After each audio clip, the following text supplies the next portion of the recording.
اور زکوٰۃ اور صدقے کے مال کو بڑھانے کی ذمہ داری خود اللہ تعالیٰ نے لی۔ آیت سن لیجئے مختصر سا حصہ، اور حدیث سن لیجئے اس کی تفصیل میں۔ اللہ فرماتے ہیں یمحق اللہ الربا ویربی الصدقات، مٹاتا ہے اللہ تعالیٰ سود کو اور بڑھاتا ہے صدقات کو۔ سود اللہ مٹانے کی ذمہ داری خود لی، اللہ مٹائے گا، آنکھ سے نظر آ رہا ہے بڑھے گا، اللہ فرماتے ہیں کہ نہیں ختم ہوگا۔ پھر مرضی کس کی پوری ہونی ہے؟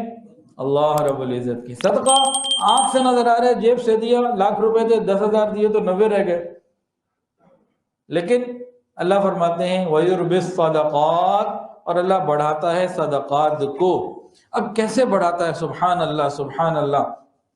نبی علیہ السلام نے فرمایا اللہ تعالیٰ حلال اور پاکیزہ مال سے کیے گئے صدقے کو قبول فرماتا ہے اور اپنے دائیں ہاتھ سے قبول فرماتا ہے، اگرچہ ایک چھوارا ہی کیوں نہ ہو، ایک چھوارا ہی کیوں نہ ہو، یعنی معمولی چیز ہی کیوں نہ ہو، پھر وہ اللہ تعالیٰ کے ہاں پرورش پا رہا ہوتا ہے، اللہ اس کی تربیت کرتے ہیں، یہاں تک کہ وہ ایک چھوٹا سا دیا ہوا چھوارا پہاڑ سے زیادہ بلند ہو جاتا ہے، بڑا ہو جاتا ہے، اتنی اللہ اس کی پرورش فرماتے ہیں۔ اور مثال کہہ دی آقا نے، فرمایا جیسے تم میں سے کوئی اپنے بچڑے یا اونٹ یا بکری کے اس بچے کی نگرانی اور نگہبانی کرتا ہے جو اپنی ماں سے جدا ہو۔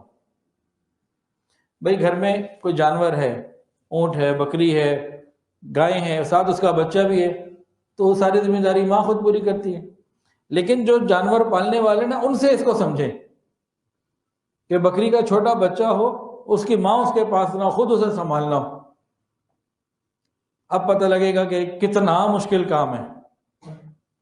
تو جس طرح انسان اس کی نزاکت کو رکھتے ہوئے سامنے خیال رکھتا ہے ایک ایک بات کا، اللہ تعالیٰ اس سے زیادہ خیال اس دیے ہوئے چھوارے کا یا کھجور کا یا کسی صدقے کا کرتے ہیں جو اللہ کے راستے میں حلال پاکیزہ مال سے دیا گیا ہو، اللہ دائیں ہاتھ سے قبول فرماتے ہیں، اس کو پھر بڑھاتے چلے جاتے ہیں، حتیٰ کہ ایک چھوارا یا ایک کھجور پہاڑوں سے بلند ہو جاتی ہے۔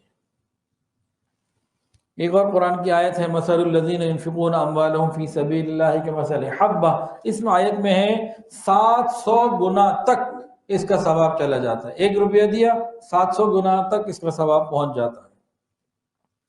ایک اور گارنٹی اللہ تعالیٰ نے زکوٰۃ ادا کرنے والوں کو قرآن مجید میں دی ہے، کیا؟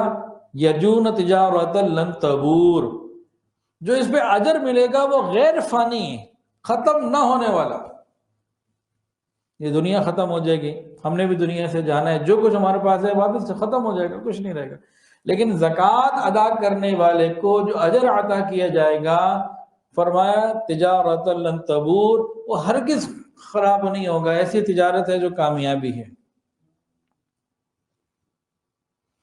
ہم میں سے ہر آدمی چاہتا ہے اللہ ہمیں کامیابی عطا فرما، اولاد کے لیے ہم دعا کرتے ہیں اللہ ہماری اولادوں کو کامیابی عطا فرما۔ تو قرآن مجید میں کامیاب لوگوں کی فہرست میں ایک اس شخص کا بھی ذکر ہے والذین هم للزکاۃ فاعلون، اور وہ لوگ جو زکوٰۃ کو ادا کرنے والے ہیں۔ تو زکوٰۃ کو ادا کرنا ایک کامیاب لوگوں کی فہرست میں آنے کا ذریعہ ہے۔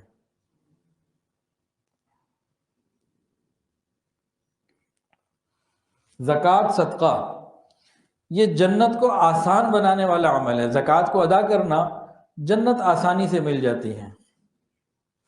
قرآن کی آیت ہے فَأَمَّا مَنْ أَعْطَى وَاتَّقَى وَصَدَّقَ بِالْحُسْنَى فَسَنُيَسِّرُهُ لِلْيُسْرَى، زکوٰۃ صدقات ادا کرنا جنت کو آسان بنا دیتا ہے، اور اس کے بالمقابل انہی آیات سے آگے آ رہا ہے بخل اور کنجوسی یہ جنت کو مشکل بنا دیتے ہیں، اس کے لیے جہنم آسان کر دی جاتی ہے۔ اور یہ جو زکوٰۃ کی ادائیگی کا نظام ہے نا، یہ اسلام کے بنیادی ارکان میں سے ہے۔ نبی علیہ السلام باقاعدہ زکوٰۃ کا مال وصول کرنے کے لیے لوگوں کو بھیجتے تھے، صحابہ جاتے تھے زکوٰۃ کا مال وصول کرنے کے لیے۔ اور اسی طرح ایک روایت میں گو ضعیف صحیح لیکن ایک بات موجود ہے اس درجے کی کہ اللہ رب العزت نے اپنے بندوں پہ جو مال نازل کیا ہے نا، مال عطا کیے، اگر تمام لوگ اپنے مالوں کی پوری زکوٰۃ ادا کر دیں تو زمین پہ کوئی غریب نہ بچے۔ حضرت عمر بن عبدالعزیز رحمۃ اللہ علیہ کے زمانے میں واقعہ ہے، کتابوں میں لکھا ہے، مشاہدہ ہوا کہ ان کے آنے سے پہلے حالات ایسے تھے جیسے آج کل ہماری پریشانی کے حالات، تکلیفوں کے، بد امنی کے، خوف، یہ وہ، ظلم، چور ڈاکو نظام، اندھیر نگری چوپٹ راج۔ ہمارے ایک بڑے قریبی ساتھی ہیں، وہ کسی بے گناہ ہیں اور بس وہ جیل میں ہیں کئی مہینوں سے۔ تو کل پرسوں ان کا خط آیا، ایک ایک حرف دل کو چیر دینے والا تھا۔ کہا کہ میں یہاں ہوں اور دیکھ رہا ہوں کہ جو بے گناہ ہیں وہ اندر خراب ہو رہے ہیں، پریشان ہو رہے ہیں، اور جو مجرم ہیں، عادی مجرم ہیں، وہ اندر بھی مزے میں ہیں اور وہ جلدی سے نکل بھی جاتے ہیں۔ میں کہا جی اندھیر نگری چوپٹ راج، پوری انہوں نے تفصیل لکھی، بڑے پریشانی کے عالم میں ہیں۔ تو ان کے آنے سے پہلے اسی طرح کے امت کے حالات تھے اس وقت۔ یہ خلیفہ جب بنے، انہوں نے تمام نظام کو ٹھیک کیا، زکوٰۃ کے نظام کو بھی ٹھیک کیا۔ 2.5-3 سال بعد ان کو زہر دے دیا گیا۔ ویسے یہ بڑی عجیب بات ہے، امت نے کبھی کسی اچھے بندے کو برداشت نہیں کیا۔ 2.5-3 سال میں ان کا رہا، پھر ان کو باقاعدہ زہر دے دیا گیا، شہید ہو گئے۔ لیکن ان کے بعد، ان کے زمانے کے بارے میں آتا ہے کہ صرف اتنے سے مختصر عرصے میں امیر لوگ زکوٰۃ لے لے کے پھرتے تھے، لینے والا کوئی نہیں ملتا تھا۔